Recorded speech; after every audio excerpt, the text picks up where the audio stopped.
Welcome students. तो स्वागत है आप सभी का आज की क्लास में। और आज हम करने वाले हैं इंपॉर्टेंट क्वेश्चन चैप्टर नंबर 2 से रिलेटेड फैक्टराइज, जिसमें बहुत सारे बच्चों को प्रॉब्लम रहती है।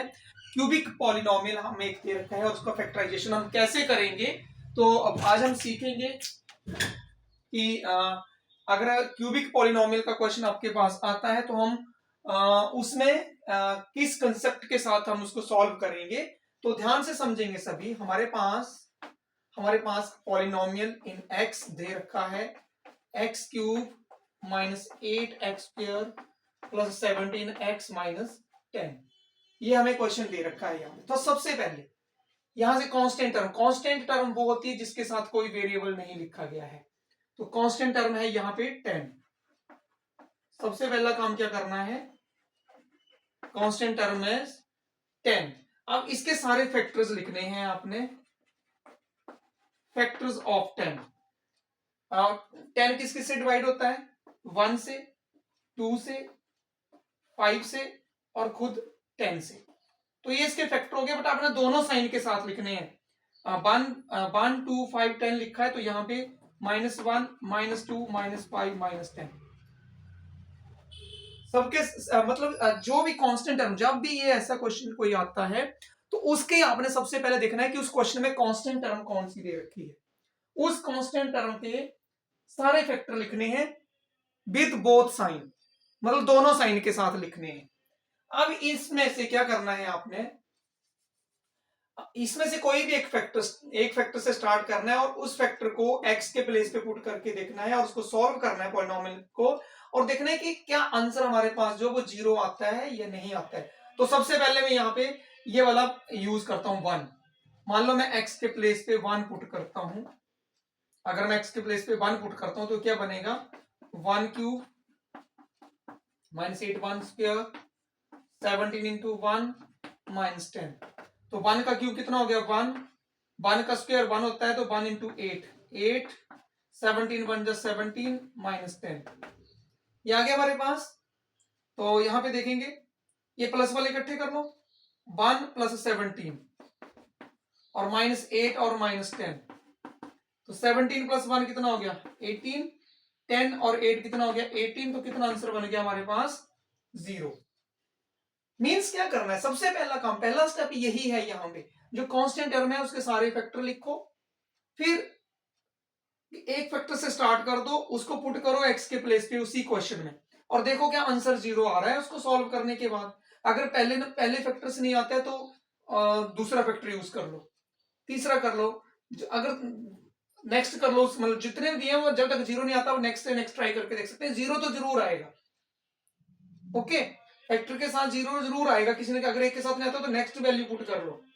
अब यहाँ पे तो क्या हुआ है कि हमारा ये एक्स के प्लेस पे 1 पुट किया तो उसी से 0 आ गया। तो यहाँ पे क्या लिखा था हमने, x इक्वल टू 1, तो 1 को इधर ले आएंगे तो क्या बन जाएगा x माइनस 1, और आप लिख सकते हैं कि x minus 1 is a factor of px। ये आप यहाँ पे लिख सकते हैं, x minus 1 is a factor of px। ये इसका एक स्टेप कंप्लीट हो गया है यहाँ। तो सभी ने नोट कर लेना है, यहाँ तक सभी ने नोट कर लेना है। सभी नोट करिए, हम इसका नेक्स्ट स्टेप करेंगे। यहाँ पे अगले स्टेप में क्या करेंगे हम, देखिए आई होप आपने सभी ने नोट कर लिया है यहाँ तक। तो मैं नेक्स्ट स्टेप लगाऊंगा आपको बताने, x minus 1 is a factor of px। ये तो आ चुका है यहाँ पे। अब नेक्स्ट स्टेप देखेंगे, नेक्स्ट स्टेप समझेंगे इस क्वेश्चन का।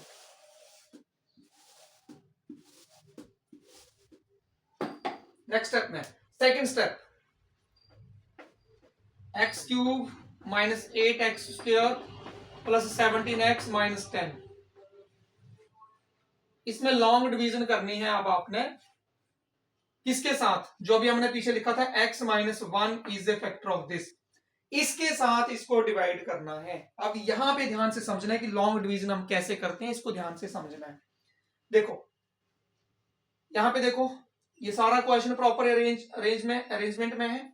x की पावर 3, x की पावर 2, x की पावर 1, यहाँ पे x है ही नहीं, मतलब उसकी एक पावर 0 थी। ये भी प्रॉपर है x माइनस 1, मतलब प्रॉपर डिसेंडिंग ऑर्डर में है पावर उसकी, यहाँ पे भी प्रॉपर डिसेंडिंग ऑर्डर में पावर है। सबसे पहले है x क्यूब और इधर है सिंगल x। तो x को हम किससे मल्टीप्लाई करें कि x क्यूब आ जाए?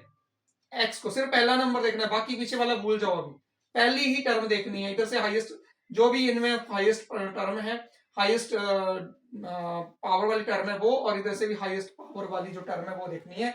x को किससे मल्टीप्लाई करें कि x क्यूब आ जाए?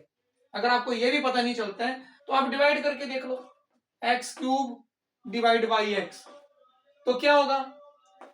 x क्यूब, x यहाँ पे कितने बार है? 3 बार है यहाँ पे, और नीचे एक x है तो कट गया, x इंटू एक्स रह गया, वो क्या बन गया हमारे पास? X square. ओके, x को किससे मल्टीप्लाई करेंगे कि x क्यूब आएगा? वो आ जाएगा हमारे पास एक्स स्क्वायर। ओके, तो अब एक्स स्क्वायर से ही मल्टीप्लाई करना है दोनों को, इनको एक्स स्क्वायर इंटू एक्स, बन जगह x cube, x square into 1, वो बन गया 1x स्क्वायर, और माइनस का साइन साथ में है। मींस पहले तो ये पता करना है कि x को किससे मल्टीप्लाई करें कि x क्यूब आ जाए, वो ढूंढ लिया। अब इससे आपने दोनों को मल्टीप्लाई कर देना है, एक्स स्क्वायर को x के साथ किया तो x क्यूब, वो x क्यूब के नीचे लिख देना है, एक्स स्क्वायर को 1 से किया तो 1x स्क्वायर, वो एक्स स्क्वायर वाले के नीचे लिख देना है। ये एक स्टेप कंप्लीट हो गया। अब यहाँ पे क्या करना है, इनके साइन चेंज कर देना, इसका प्लस का साइन है, ये माइनस हो गया, ये माइनस है तो इसको हटा देना, यहाँ पे प्लस का साइन आ जाएगा, x cube minus x cube cancel out, -8 plus 1, -8 plus 1 क्या बनेगा? -7 एक्स स्क्वायर। ये आपका एक यहाँ पे हम नेक्स्ट उसमें पहुंच गए। अब फिर से वही हमने दोबारा से करना है, x को किससे मल्टीप्लाई करें कि -7 एक्स स्क्वायर आ जाए? तो सिंपल सा मेथड है, -7 एक्स स्क्वायर लिखा मैंने यहाँ पे, डिवाइड बाई x, तो जब x से डिवाइड करेंगे तो एक x कट हो जाएगा, क्या बचेगा हमारे पास? -7x, तो यहां पे लिख देना हमने -7x। ठीक है, हमने देखना है कि x को किससे मल्टीप्लाई करें कि -7x स्क्वायर आ जाए, तो उसके लिए हम ऐसे करके देख सकते हैं कि इसको आप इससे डिवाइड कर लो, तो डिवाइड करके बचा हमारे पास 7x, -7x, तो -7x यहां पे लिख दिया। अब -7x से इन दोनों को मल्टीप्लाई करो, पहले x से करेंगे तो -7x स्क्वायर आएगा, -7 इंटू -1 प्लस 7, सेम इसका माइनस का साइन, इसका प्लस कर दो, इसका प्लस है तो कट के माइनस कर दो, साइन चेंज करना है, हर एक स्टेप में साइन चेंज होगा, तो -7 प्लस 7 कैंसिल आउट। आप देख रहे हैं कि ये भी फर्स्ट टर्म कैंसिल आउट हुई है, ये भी है, ये कट होती ही जाएंगी, +17 -7, तो कितना बचेगा? +10। आप पहुंच गए हम थर्ड स्टेप के ऊपर, तो x को किससे मल्टीप्लाई करें कि 10x आ जाए? तो सीधा दिख रहा है कि x को 10 से मल्टीप्लाई करेंगे तो 10x बनेगा, तो यहाँ पे आ गया 10, 10 into x, 10x, 10 into 1 10, sign change, तो ये कैंसिल आउट, यहाँ पे ये भी कैंसिल आउट हो जाएगा, तो लास्ट स्टेप में सब कुछ कैंसिल आउट हो जाएगा।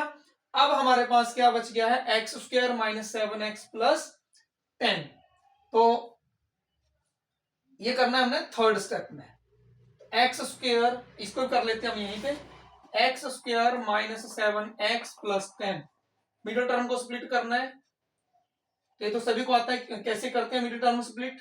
हमें चाहिए सेंटर में -7, हमें ऐसे दो नंबर चाहिए कि जिनको प्लस माइनस करें तो -7 बने और मल्टीप्लाई करें तो 10 बने।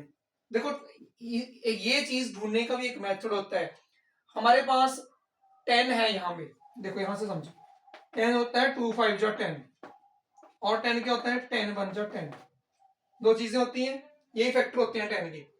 तो देखो मिडिल में चाहिए हमें 7, तो क्या मैं 10 प्लस 1 करूं तो 7 बनेगा? नहीं बनेगा। 10 माइनस 1 करूं 7 आएगा? नहीं आएगा। अच्छा 2 प्लस 5 करूं 7 आ जाएगा? ठीक है, 2 प्लस 5 करूं तो कितना क्या आ जाएगा? 7, बट मुझे चाहिए -7, -7 चाहिए तो क्या करना पड़ेगा? ये दोनों साइन क्या होंगे? माइनस की, -2 -5 तब -7 बनेगा। अब मुझे +10 भी चाहिए, तो क्या मैं -2 को -5 से मल्टीप्लाई करूं तो +10 मिल जाएगा? इसका आंसर है यस, मिल जाएगा। मींस ऐसे दो नंबर ढूंढने कि जिनको प्लस माइनस करें तो मिडिल वाली टर्म मिल जाए, और मल्टीप्लाई करें तो जो कांस्टेंट मतलब जो प्रोडक्ट है इसका और कांस्टेंट टर्म का वो मिल जाए हमें। तो ये हमारे पास जब हम इसको ब्रेक करेंगे तो हमारे पास कौन से दो नंबर बनेंगे, -2x -5x plus 10। Middle term को तोड़ दिया हमने। अब यहां से ले लो, इन दोनों में से क्या कॉमन है, x कॉमन है। यहां से क्या रह गया x और यहां से क्या रह गया -2। सेम ब्रैकेट नेक्स्ट के लिए बनानी है आपने, x -2 सेम। अब देखो यहां से क्या आ गया, x का x लिखा गया, क्या रह गया हमारे पास -5। तो आप -5 यहां पे लिख सकते हैं, देख लीजिए -5 into x -5x -5 into -2 plus 10। तो हमारे पास x -2 दोनों में कॉमन है और बाहर हमारे पास क्या बच गया x -5।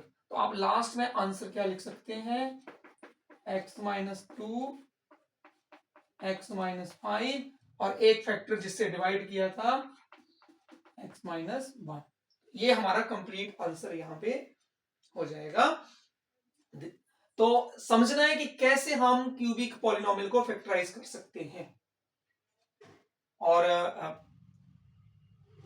कंसेप्ट को समझना है और लॉन्ग डिवीजन को समझना है कि कैसे हम लॉन्ग डिवीजन को परफॉर्म करेंगे और लास्ट में जाके हम कैसे मिडिल टर्म को स्प्लिट करेंगे। तो आई होप आपको समझ आया होगा। आज की क्लास में इतना ही। Thank you, bye bye.